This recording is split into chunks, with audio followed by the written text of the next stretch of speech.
It's me, it's her. Hey, this is the beginner class, number 3, which turned into a bit of a followers lesson because all the leaders were sick and dead and gone. But you guys will be back next week, I hope. So, follower stuff.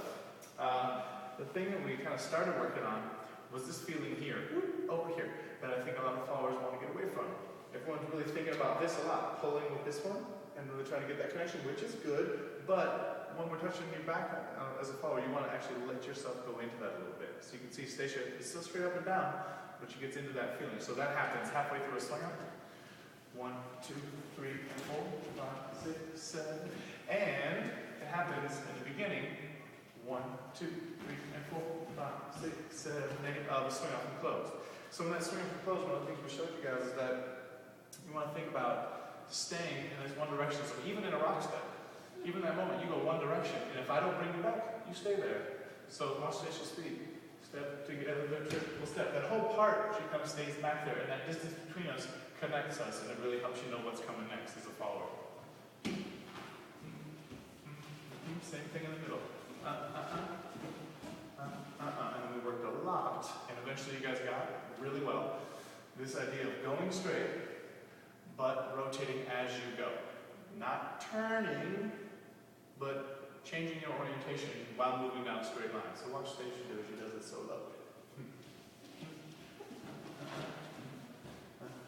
If she goes too straight, then it's all weird and booty grabby, and it's uncomfortable. If she turns way too much, then it becomes uncomfortable because you're falling off of that thing. And one of the things we talked about as well was that you want to face your leader center line the whole time. And I think a lot of you guys had a tendency to kind of do this and let the thing fall. So it's a little like you're slipping out of the hand. And when you face your leader, that starts to feel a lot better. This connection, it feels a little more solid. So we actually got that going and it worked really well. And this really changed. We really said any followers. And followers, one of the things that kind of, I remember, helped you guys get this thing was to look over the leader's left shoulder. To not look over his right shoulder. If you look over this shoulder, you're going this way, and then I think it's probably hard to hold on to my back. Yeah. Okay. And then also, once you look where you're going, you try to go there. Right? And you really want to try to avoid going to the next thing, because sometimes the next thing isn't what you think it is. You think it's a swing out, and then it's a circle, and oh my God, everything's all screwed up. Right? So you really want to think about being with your leader, face your leader, and on a swing out, a good rule of thumb is to look over this left shoulder. 1, 2, 3, 5, 5, 5. And then we work a little bit on the twist. See if you can take it on the twist. Yep, there. Yep. So for the twist, I think from the back. Yeah. We were going 1, 2, 3, 4, 5, 6, 7, 8, 1, 2. That was the first part of it. Yeah, so the end of one swing out and the beginning of the next. And then we just practice it a little bit, alternating steps, and triples. And then when you put them in there, that's when Stacia normally does them. 1, 2. You see it's 6, slow, 7, quick, 1, quick. 6, 7, 8, 1, 2. And maybe we just show them that positioning in your body, because I think there are a couple things that are really helpful. What I mentioned was I want you guys to avoid leaning back to connect and then having your pelvis forward and twisting like this. Yeah. You can see how it's a little creepy and crunchy, right? Not attractive. So we try to get you to avoid that, and don't be afraid to have a little bend in your waist. That really helps. Yeah, and that helps you to still follow the same way you were following before.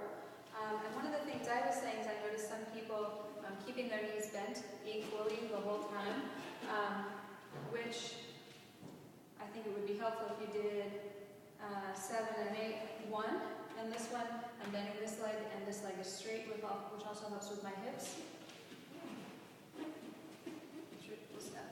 So we just basically want to make it like walking with a fancy thing on it. You don't want to go down like that. Like when you walk, your legs bend and unbend. You know what I mean? Same sort of idea. So I'm going to swing it out. So Stacia's took us and coming right at you here. 3, 4, 5, 6, twisted, bend. And really notice how it doesn't come just from our feet or our knees, but our hips is going, the butt's kind of moving. That's what makes it look good. Okay? And then also to keep your top kind of still while you're doing the twist. Okay? If your top, can you let your top go real messy so you can see? Now, when the top goes messy, then that messes up the connection, and then what I feel is all this static. If she keeps it quiet, it feels good, and I can still swing out. And what's really nice is when you have something to do out there, like the twist, then you don't worry as much about should I come in or should I keep going. You know what I mean? I think it makes you following better. And what I felt is every single time I came around, everybody got a whole bunch better. We got to pick those leaders up. It's leaders got a little bit of work to do, but we'll see you guys next week. Okay, thanks.